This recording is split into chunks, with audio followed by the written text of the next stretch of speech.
বুখারী শরীফের হাদিস, ইন্নাল্লাহা হারামা আলাইকুম তুকুল উম্মাহাত। আল্লাহ তাআলা বলেন, আমি তোমাদের জন্য পিতামাতার নাফরমানি হারাম করে দিয়েছি। আল্লাহ পাক রব্বুল আলামিন নবী বললেন, আল্লাহ পাক রব্বুল আলামিন পিতামাতার নাফরমানি করা হারাম করে দিয়েছেন। বলুন সুবহানাল্লাহ। পিতামাতার নাফরমানি হারাম করে দিয়েছেন, আর আমরা পিতামাতার নাফরমানি করি, পিতামাতার সঙ্গে অন্যায় করি, পিতামাতার সঙ্গে গাদ্দারি করি। পিতামাতা কত কষ্ট করেছে, কত কষ্ট সহ্য করেছে। আহারে, যখন মায়ের পেটে যখন আসলাম, মায়ের গর্ভে যখন আমরা আসলাম, মা 10 মাস 10 দিন আমাদেরকে পেটে রেখে পেটে বহন করেছে, কত কষ্ট করেছে। আরে আমরা যখন মায়ের গর্ভে আসলাম, মায়ের পেটে যখন আসলাম, মা খেতে পারেনি, খাবার দাবার ছেড়ে দিয়েছিল, হাইরে বমি, মা বমির কারণে খাবার দাবার ছেড়ে দিয়েছে, অসুস্থ হয়ে গিয়েছে, অসুস্থ হয়ে পড়েছে। মা খেতে পারে না, নড়াচড়া করতে পারে না, ক্ষুধার কারণে, ক্ষুধার কারণে, জ্বরের কারণে, কেন মায়ের পেটে এসেছে, মা বমি করে, বমির কারণে, বমির জ্বরাতে মা জল পান করতে পারে না, খাবার খেতে পারে না। মা মা কাকে বলে দেখে, আজ মায়ের নাফরমানি করি, মাকে গালি দিই। মা কত কষ্ট করেছে।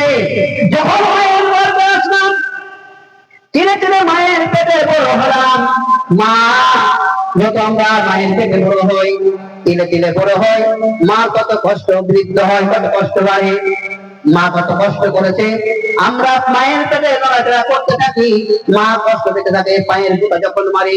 আরে মার পেটে যখন আমরা নড়াচড়া করি, মায়ের পেটে যখন আমরা পায়ের জুতো যখন মারি, মা কত কষ্ট করেছে, ক্রন্দন করেছে।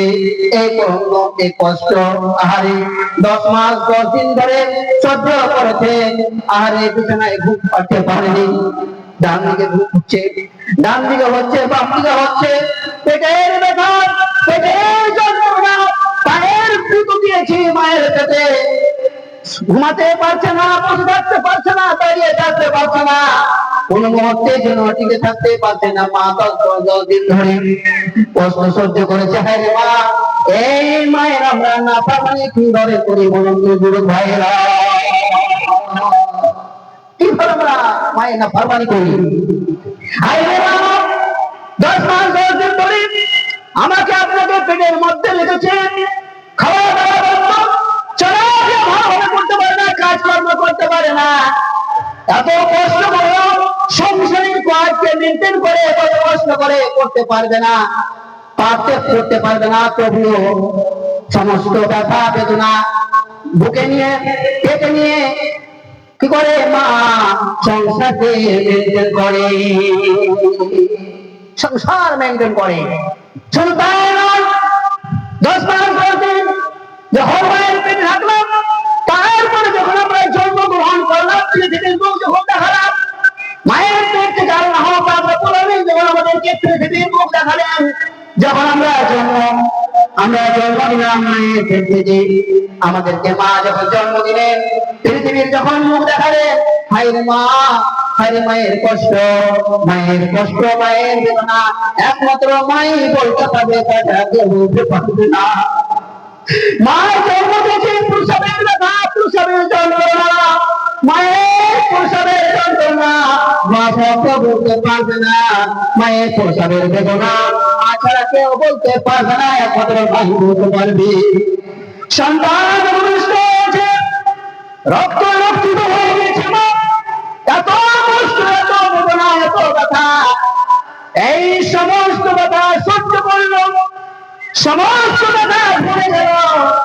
সন্তানের মুখ দেখে, সন্তানকে যখন মুখে জড়িয়ে ধরল, সন্তানের যখন মুখখানা দেখলো, চাঁদের মতো মুখখানা দেখলো, সুন্দর মুখখানা দেখলো, মা কি বলো, সমস্ত প্রসবের ব্যথা বেদনা ভুলে গেল।